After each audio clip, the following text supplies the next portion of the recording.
আসসালামু আলাইকুম। দক্ষিণ এশিয়ায় ভারতের আধিপত্য ঠেকাতে পাকিস্তানের সাথে সামরিক সম্পর্ক একটি কাউন্টার ব্যালেন্স হিসাবে কাজ করে।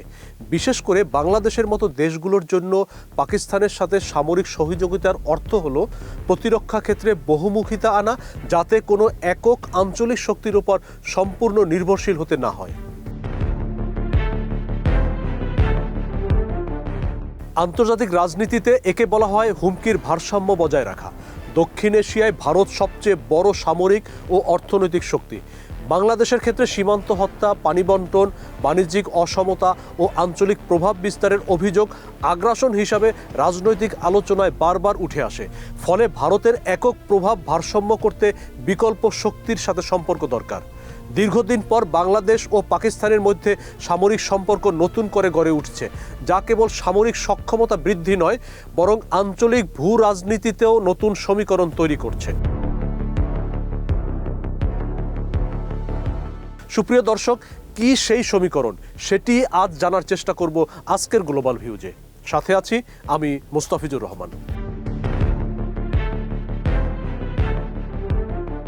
পাকিস্তানের সাথে বাংলাদেশের সামরিক সম্পর্ক বজায় রাখার পক্ষে ভূরাজনৈতিক, কৌশলগত ও আঞ্চলিক নিরাপত্তার নিরিখে বেশ কিছু শক্তিশালী যুক্তি রয়েছে। পাকিস্তান ভৌগোলিকভাবে মধ্য এশিয়া, দক্ষিণ এশিয়া ও মধ্যপ্রাচ্যের সংযোগ স্থলে অবস্থিত। আফগানিস্তানের স্থিতিশীলতা ও মধ্য এশিয়ার দেশগুলোর সাথে সংযোগ স্থাপনের ক্ষেত্রে পাকিস্তানের সামরিক ও গোয়েন্দা তথ্য অত্যন্ত গুরুত্বপূর্ণ। আরব সাগরে পাকিস্তানের উপস্থিতি এবং করাচি ও গোয়াদব বন্দরের কৌশলগত গুরুত্বের কারণে সামুদ্রিক নিরাপত্তা ও বাণিজ্যের ক্ষেত্রে তাদের সাথে সম্পর্ক রাখা লাভজনক। বাংলাদেশের প্রেক্ষাপটে ভারতের সাথে পাকিস্তানের সামরিক সম্পর্কের কৌশলগত দিক বেশ গভীর এবং এর পেছনে মূলত তিনটি প্রধান কারণ কাজ করে। ১. প্রতিরক্ষা নির্ভরশীলতা হ্রাস। ২. ভারতের হেজেমনি বা আঞ্চলিক প্রভাবের ভারসাম্য। এবং ৩. দর কষাকষির শক্তি বৃদ্ধি। পাকিস্তান একটি পারমাণবিক শক্তিধর দেশ। সরাসরি কোনো যুদ্ধে লিপ্ত না হয়েও একটি পারমাণবিক শক্তিধর দেশের সাথে সামরিক বন্ধুত্ব থাকার অর্থ হলো একটি অদৃশ্য সুরক্ষা বলয়ের নিচে থাকা। এটি ভারতের নীতি নির্ধারকদের যে কোনো সামরিক সিদ্ধান্তের ক্ষেত্রে চরম সাবধানতা অবলম্বন করতে বাধ্য করবে।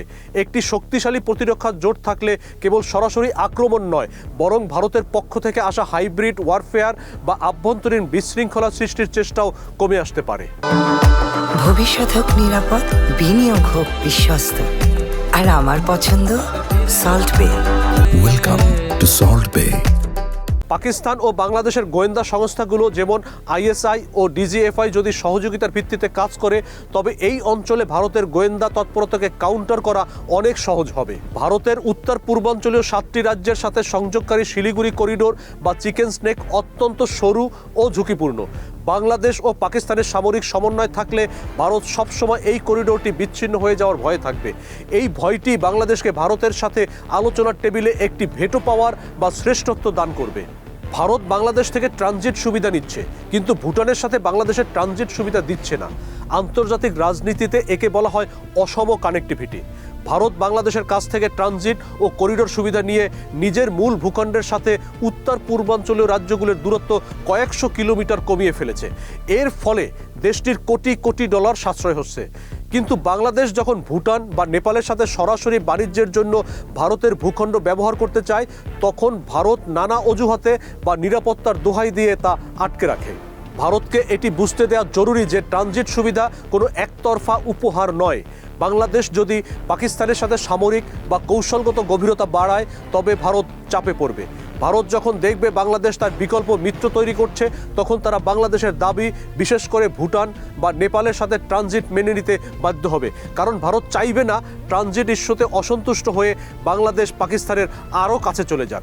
আন্তর্জাতিক সম্পর্কের মূল ভিত্তি হলো পারস্পরিক সুবিধা। ভারত বাংলাদেশের ভেতর দিয়ে ট্রানজিট নিচ্ছে, কিন্তু বিনিময়ে বাংলাদেশকে ভুটানে যাওয়ার সুযোগ দিচ্ছে না। এটি একটি কূটনৈতিক ব্যর্থতা। পাকিস্তানের সাথে প্রতিরক্ষা সম্পর্ক থাকলে বাংলাদেশ ভারতের ওপর যে মনস্তাত্ত্বিক চাপ সৃষ্টি করবে, তার মাধ্যমে ট্রানজিট ফর ট্রানজিট নীতি বাস্তবায়ন করা সহজ হবে।